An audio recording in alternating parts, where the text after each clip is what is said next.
vamos a empezar con Ucrania, ¿no? ¿Qué está pasando en Ucrania? Se habla de que ahorita hay, en este momento, feroces combates entre las tropas rusas y obviamente las tropas ucranianas que están tratando de hacer esta contraofensiva.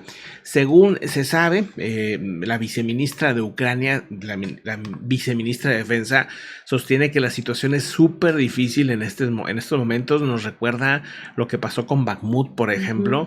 Dice, las fuerzas rusas también están intentando avanzar en 4 zonas de la línea de frente. Esto en el este de Ucrania, donde se registran en este momento feroces combates, según dice Gana Maliar. El enemigo intenta avanzar en Advinka, en Marinka, en Liman, entre otros lugares de la zona. También está avanzando en el sector de Svatove, según dice ella en su propio Telegram. También dice, la situación es difícil porque hay combates feroces en todas partes. Es durísimo, pero de repente parece que se pone una pausa a la guerra y ahorita está en su máximo combate. Están pues ambas fuerzas enfrentándose como si no hubiera un mañana.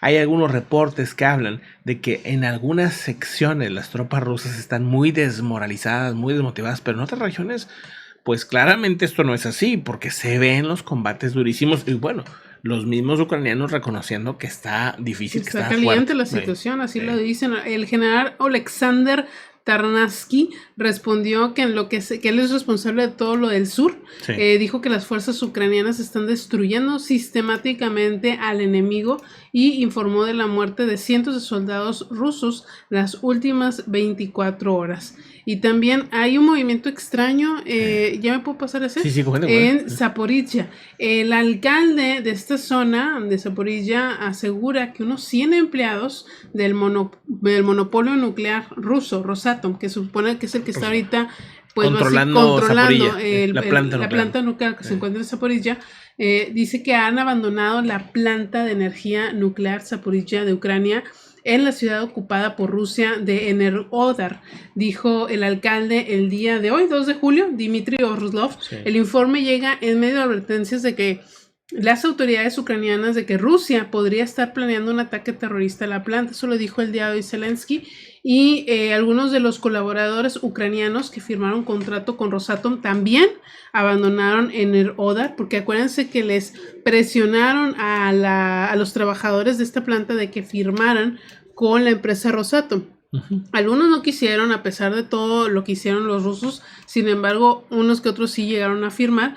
Y según Oslo, hasta 6,000 trabajadores de la planta se encuentran actualmente en la ciudad, pero no se les permite trabajar en la planta a menos de que firmen el contrato con Rosatom. Dice, las autoridades de ocupación no les permiten salir de la ciudad.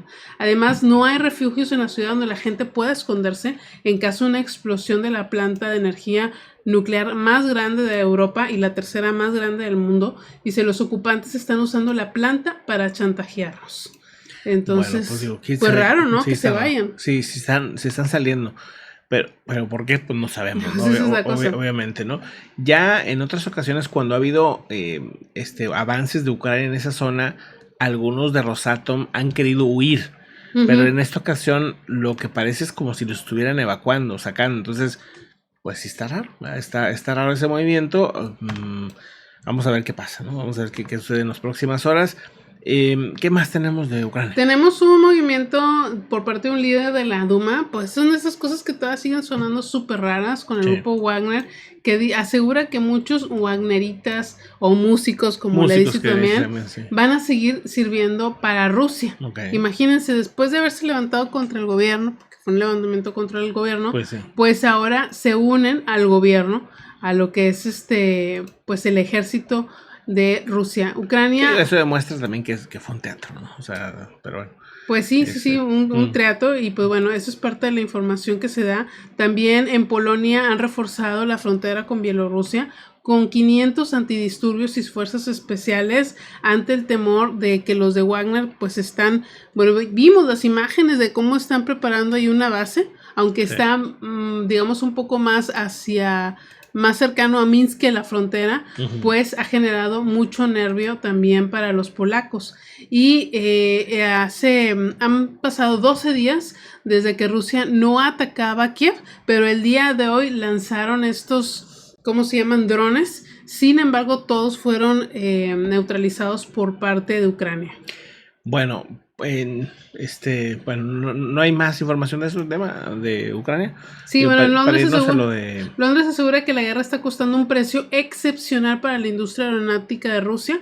El Ministerio de Defensa británico ha asegurado el día de hoy que la guerra de Ucrania está representando un desafío excepcional a la industria aeronáutica rusa y ha puesto como ejemplo que ya que cancelaron la feria comercial de Marx. Dice, la cancelación de esta feria ha tenido lugar probablemente por motivos de seguridad, según la última evaluación de inteligencia militar británica, y el evento se celebra cada 2 años a las afueras de Moscú y es una exhibición de básicamente pues lo fregón que es su sector aeroespacial, tanto civil como militar. Dice, claves además para garantizar la exportación de este material, y pues bueno, lo cancelan por primera vez creo que en 30 años. Algo pues que no es una medida que se está tomando, pues porque obviamente ya no tiene nada que presumir, yo creo. Claro.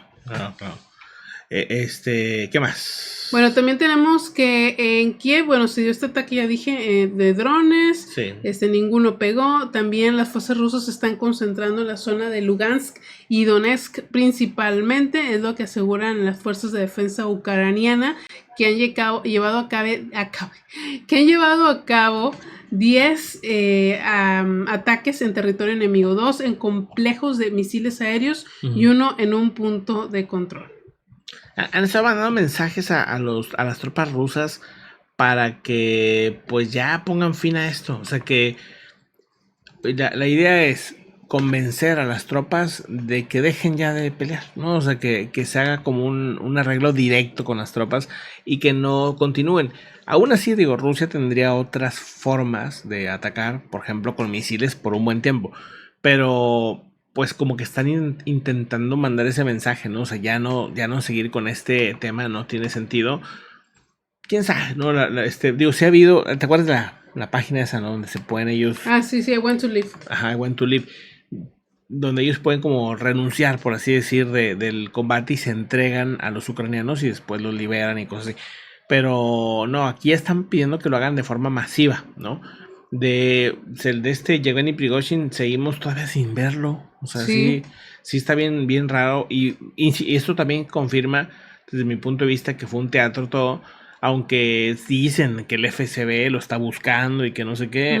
Hoy volvió a salir un reporte del tema, ¿no? De que el grupo ese, bueno, la inteligencia de Rusia está buscando para eliminar a Yevgeny Prigozhin. Sinceramente no lo creo. Yo creo que pues todavía vamos a escuchar de él, probablemente, pero bueno, vamos a otro asunto importante. Vamos pues.